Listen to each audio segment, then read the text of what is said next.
All right, and we're back.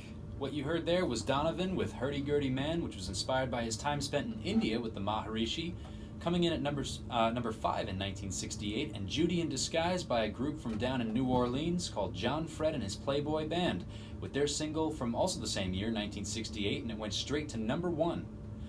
Fred himself actually said that the origin of the song actually came to him by accident, if you can believe it.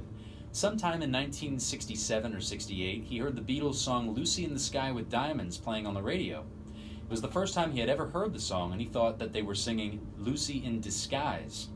John Lennon's accent is probably too thick for him to understand.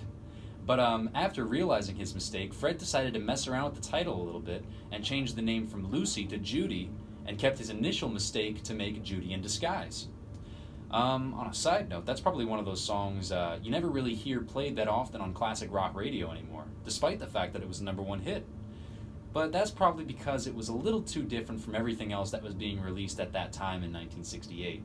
Speaking of which, our next song up ahead here is a little bit more characteristic of the hippie psychedelic flower era that dominated the charts at the time. Coming in also at number 5, it's a group based out of Chicago called The American Breed with their iconic hit song, Bend Me, Shape Me. Here we go.